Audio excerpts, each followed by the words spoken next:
नमस्कार सभी को। तो हमने स्ट्रेस के बारे में तो सबने सुना ही है। स्ट्रेस क्या होता है, क्यों होता है, ये सब कॉजेज़ और वगैरह के बारे में तो सबको पता ही है। लेकिन क्या आपको पता है कि स्ट्रेस हमारे बॉडी पार्ट्स में रहता है? Unprocessed stress and trauma, financial, emotional fear, inner conflict, anxiety and unresolved trauma, control issues, ये सब हमारे बॉडी पार्ट्स में स्टोर हो जाते हैं। तो तकरीबन 9 पार्ट्स में स्टोर होते हैं। पहले पार्ट की बात हम करेंगे हिप्स। हिप्स में अनप्रोसेस्ड स्ट्रेस और ट्रॉमा स्टोर रहता है।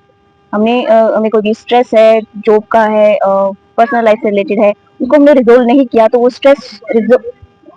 स्ट्रेस जो है वो हमारे हिप्स में स्टोर रहता है। इसलिए हम हिप ओपनिंग आसन करते हैं। नेक्स्ट है शोल्डर।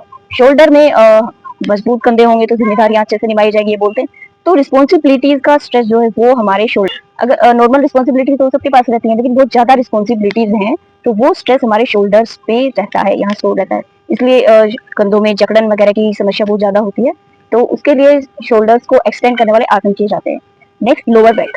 जिसकी कमर में बहुत ज्यादा दर्द है ना, उसको फाइनेंशियल और इमोशनल इंस्टेबिलिटी की फियर रहती है। मतलब फाइनेंशियली वो खुद को स्टेबल नहीं समझते या होते ही नहीं है, और उनके अंदर ये डर रहता है, अगर हम फाइनेंशियली स्टेबल नहीं है तो क्या होगा, इमोशनली हमारे पास कोई नहीं है या फिर हम अनस्टेबल हैं, तो उसका डर जब बहुत ज्यादा हो जाता है तो हमारी लोअर बैक में बहुत ज्यादा पेन होना शुरू हो जाता है।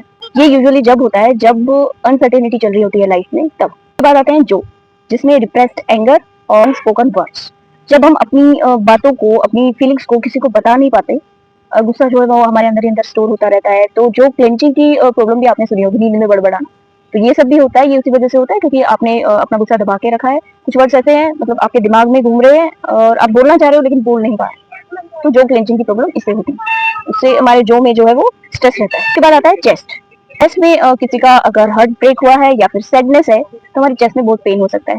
हार्ट ब्रेक के दौरान जब हमारी इमोशंस को हम रिलीज नहीं करते तो वो वहीं बैठ जाती है, और इससे फिर हमें चेस्ट में जो है वो प्रॉब्लम होना शुरू हो जाती है। इसीलिए अपने एंगर को, अपने हार्ट ब्रेक इमोशंस को रिलीज करें, बात करके करें, आसन वगैरह करके करें, किसी न किसी तरीके से जरूर करें। उनको बैठने ना दे अपने बॉडी पार्ट्स। नेक्स्ट है नेक। नेक में जो भी पेन वगैरह होता है, स्ट्रेस रहता है, वो इनर कॉन्फ्लिक्ट और सप्रेस्ड एक्सप्रेशन की वजह से होता है।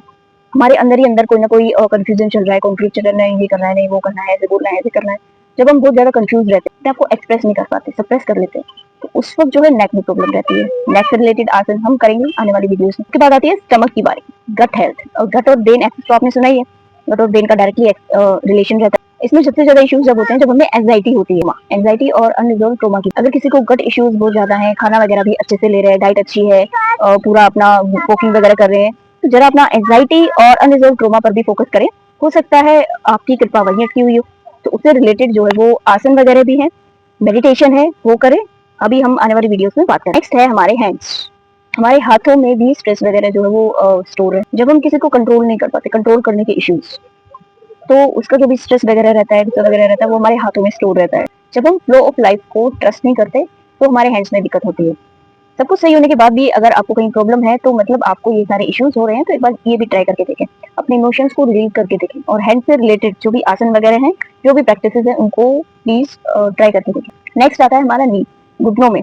हर किसी को बहुत ज्यादा पेन रहता है, उम्र के हिसाब से भी रहता है, इंजरीज वगैरह होती हैं, हम लोग फिजिकल एक्टिविटी नहीं करते उसके हिसाब से भी रहता है।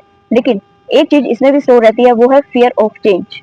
क्योंकि घुटने जो वो मूव करने के लिए रिस्पॉन्सिबल होते हैं, तो उनमें फियर ऑफ चेंज रहता है। अगर कोई चेंज नहीं चाहता अपनी लाइफ में और उसके हिसाब से चेंजेस नहीं हो रहे हैं, तो उसके अंदर फियर हो जाता है चेंज का, चेंज ही नहीं चाहता वो, इस वजह से भी उसके नीज में प्रॉब्लम बढ़ सकती है। तो इसीलिए अपने बॉडी पार्ट्स पर ध्यान दें, इससे रिलेटेड आसन करें। और जैसे आपको चेंज ऑफ फियर है, fear of financial and emotional unstability का है, तो इन सब मैटर्स को रिजोल्व करने की कोशिश करें ताकि आपके बॉडी पार्ट्स भी हील हो। उनमें स्ट्रेस स्टोर है, तो प्लीज इससे रिलेटेड प्रैक्टिस करें। अभी हम आने वाली वीडियोस में करेंगे। तो आज के लिए इतना ही। Bye bye.